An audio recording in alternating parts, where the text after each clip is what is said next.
जैसा आपने अभय सिंह जी की बात उठाई, उनको ये लगता है, उनको ये गलतफहमी है कि उनकी वजह से ये रद्द हुए हैं, वो यूपी भी जाएंगे और आगे और भी प्रदेश में होने, वहाँ भी जाएं। चुनाव हुआ, जहाँ कहीं लोग सपना सजो रहे थे 70,000 50,000 की जीत का, वो 12,000 से भी 5,000 पे आ गए। तो ये तो तय है कि वो वहम निकल गया लोगों का। अगली बार निश्चित तौर पर ये आप जेजेपी बीजेपी गठबंधन को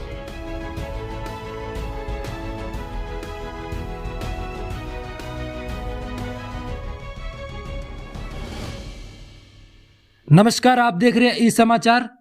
एलनाबाद विधानसभा के गांव के दौरे के दौरान जननायक जनता पार्टी के महासचिव दिग्विजय सिंह चौटाला व अन्य कार्यकर्ताओं सहित आज गांव खारी सुरेरा में पहुंचे, जहां गांव वासियों ने मालाएं पहनाकर उनका स्वागत किया और दिग्विजय सिंह चौटाला ने 9 दिसंबर को झज्जर में होने वाली जन सरोकार दिवस रैली के लिए सभी ग्राम वासियों को निमंत्रण दिया और गांव खारी सुरेरा की जन समस्याओं को सुना और कहा कि मैं आपकी समस्याओं को उप मुख्यमंत्री दुष्यंत चौटाला तक पहुंचाने का कार्य करूंगा। इसी के साथ दिग्विजय सिंह चौटाला ने खारी सुरेरा की गौशाला को 5 लाख रुपए की राशि भेंट की और दलित चौपाल के लिए 2 कमरों की घोषणा की। और अभय सिंह चौटाला पर निशाना साधते हुए दिग्विजय सिंह चौटाला ने कहा कि कृषि कानून वापसी का श्रेय किसानों को जाता है और जीत भी उन्हीं की है, ना कि अभय सिंह चौटाला के इस्तीफे की वजह से। आइए जानते हैं दिग्विजय सिंह चौटाला ने क्या कहा। आज एलनाबाद हल्के के दर्जन भर गाँव के दौरे ने फिर किए, कल भी किए थे।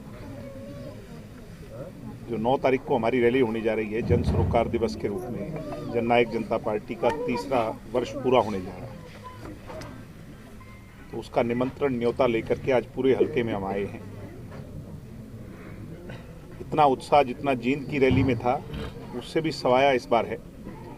कार्यकर्ता अपने नेताओं को सुनने के लिए लंबे समय से इस इंतज़ार में थे और वो इंतज़ार अब 9 तारीख को पूरा होने जा रहा है।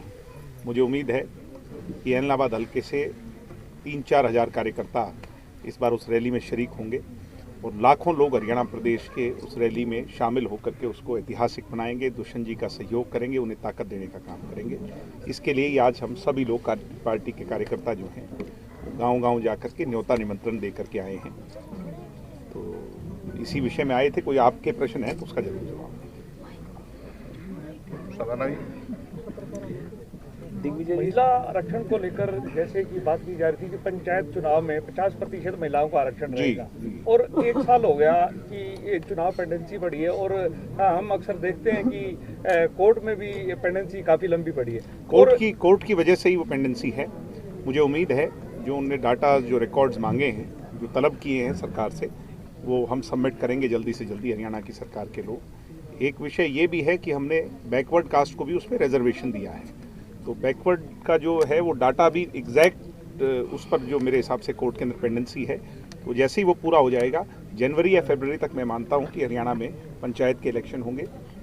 ये इसलिए भी ज़रूरी है कि चुने हुए नुमाइंदे गांव में बेहतरी से काम करा सकते हैं। आज बीडीपीओज के पास या एसडीएम्स के पास ये पावर है, मगर फिर भी गांव का सरपंच, मेंबर या जिला परिषद के लोग जो हैं वो ज़्यादा अच्छी तरह काम करवा सकते हैं। वही बात मेरा सवाल था कि हम देखते हैं अक्सर कि पेंडेंसी बहुत रहती है कोर्ट की और 1 साल पहले ही चुनाव लिंगर होना, और सरकार कितना टाइम इसको और वेट करेगी? नहीं, सरकार का इसमें कोई रोल नहीं है। अब जब मामला कोर्ट के अधीन है और जनहित याचिका के कारण ये सारी चीज़ें अब रुकी हुई हैं, तो उसके अंदर कोर्ट ने फैसला करना है। कोर्ट ने ये बात भी कह दी, अगर पुराने नियम पर सरकार अगर चुनाव करवाना चाहती है तो करवा सकती है। पुराने नियम पर चुनाव हम सरकार में बैठे लोग नया कानून लेकर के आए हैं।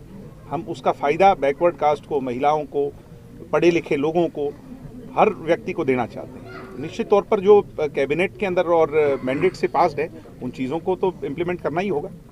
इसलिए तो हम सरकार में बैठे हैं। जो हमारा एजेंडा था, जिसके आधार पर हम सरकार में आए, अब उसको हम पूरा करना चाहते हैं।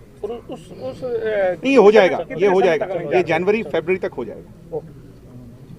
चौटाला साहब, शहर में एलनाबाद में स्टेडियम की बहुत डिमांड है जी, और हॉस्पिटल को भी अपग्रेडेशन की भी बहुत जरूरत है जी, तो ये लगातार पेंडिंग चलता है। नहीं, ये चुनाव में भी मुद्दा उठा था और निश्चित तौर पर चीफ मिनिस्टर साहब और दुष्यंत जी दोनों ही इस बात को लेकर के गंभीर हैं कि यहाँ पर अच्छी मेडिकल सुविधाएं हों। और कोरोना काल के बाद तो हमने देखा ही है कि जहां छोटे शहरों के अंदर मेडिकल सुविधा नहीं थी उसका ज़्यादा नुकसान खामियाजा हुआ। अब उस बात को लेकर के प्रतिबंध है और स्टेडियम की बात आपने जैसे उठाई मैं उन तक पहुँचाऊँगा।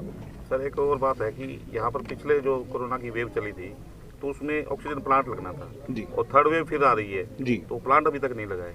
नहीं, कहाँ पे लगना था? इलाहाबाद सिविल हॉस्पिटल में लगना था। मैं इसको बिल्कुल संज्ञान में लूँगा और पहुँचाऊँगा, हमारे उसमें नहीं। आपकी जो रैली होगी आपसे पत्रकार सर, जो आपकी रैली होगी इसके अंदर कौन कौन से नेताओं का? हमारी पार्टी के सभी बीजेपी के नेता हाँ बिल्कुल आएंगे, क्यों नहीं आएंगे, मगर वो जो है ना रैली वाले दिन आप लोग भी सब वहाँ पे देखेंगे, टेलीविजन पर देखेंगे, जो शामिल होंगे वो देखेंगे, सभी लोग आएंगे, हमारी पार्टी के भी आएंगे, उनके भी आएंगे, सभी और अलाइज भी आएंगे, लाखों लोग आएंगे।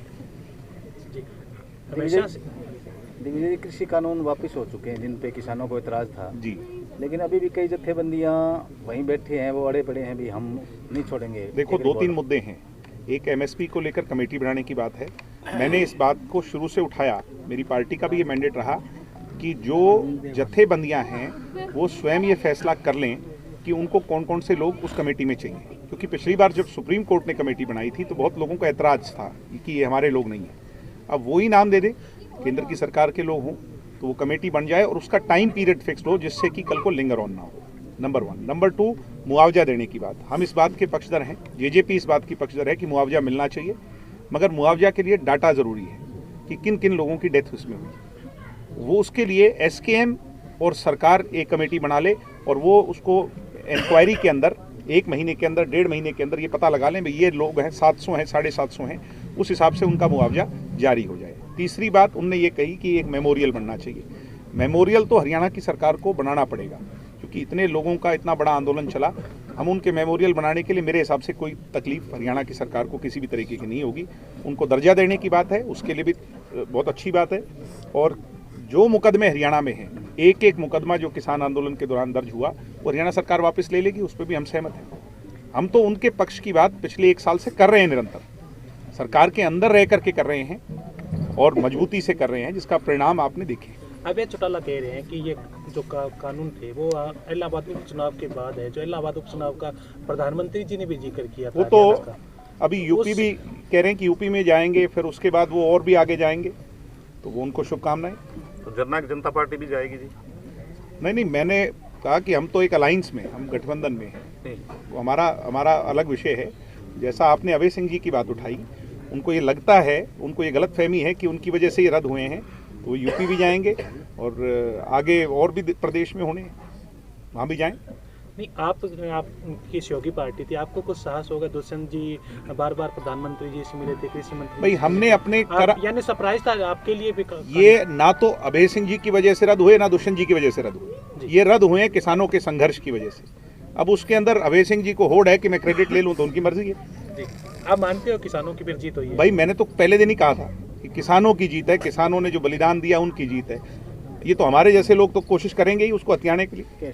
क्या आपको नहीं लगता कि अभय सिंह जी ने जो इस्तीफा दिया वो कुछ उनकी कुछ किसानों के प्रति वो कुर्बानी थी या ऐसा कुछ? आपको लगता है रिजल्ट के बाद?